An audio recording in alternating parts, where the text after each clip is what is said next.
We know that we have significant work to do to restore the health of our forests across the western U.S. We've been left with this legacy of 100 years of suppression that we are now trying to manage, and we have to restore the health of these forests and ecosystems and then reintroduce fire in a safe and effective fashion.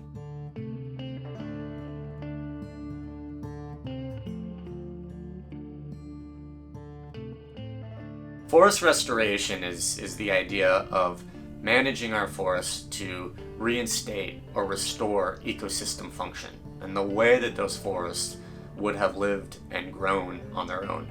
Generally what we see is on fire-adapted landscapes in the western U.S. that have become overgrown, too dense, too many trees. We'll go through, we'll thin those forests and remove a lot of the small trees that would not have been there historically, or a lot of the species that would have not been there historically. And then we're going to restore or put good fire, prescribed fire, back on the ground as those landscapes evolved with wildfire and they needed to stay healthy and functioning. And so the result of this is we're maintaining the old growth trees that would have been there. We're allowing new vegetation to grow up, which is good for wildlife and is good for ecosystem function. And we're making these forests more resistant to wildfire, more resilient to drought, and providing all the values that we depend on as the public. To me, restorative lumber is lumber that comes from projects out in the woods that are done with scientifically based restoration principles. And it doesn't come from clear cuts, it doesn't come from old growth forests. When you're going to source your lumber from somewhere, I think it's really important that it comes from a place that's being managed sustainably.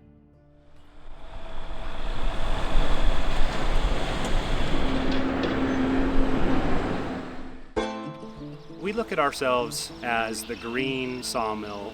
We really value what the forest brings back to the community and to our company.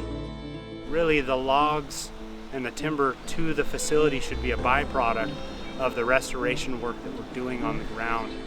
And there's a lot of aspects of what we can do that create better habitat or better fuel reduction projects. And really, we need the professionals in all these fields to make sure that we're not having a short-sighted approach and we're really having a holistic approach on forest restoration and what it looks like.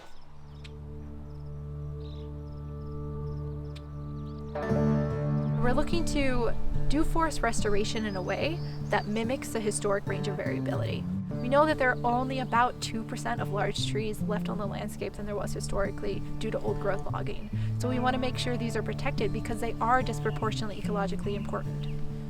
These large trees are usually adapted to fire. A lot of times they're 200 years old and have seen several fires move through these areas. Their bark is thick and resistant, but unfortunately when you have these other trees that would have normally been burned off by these frequent low severity fires, and because we've suppressed fire for so long, they can act as what's called ladder fuels. So we want to remove these smaller trees that can move the fire up into the canopy, which could unfortunately kill these large trees.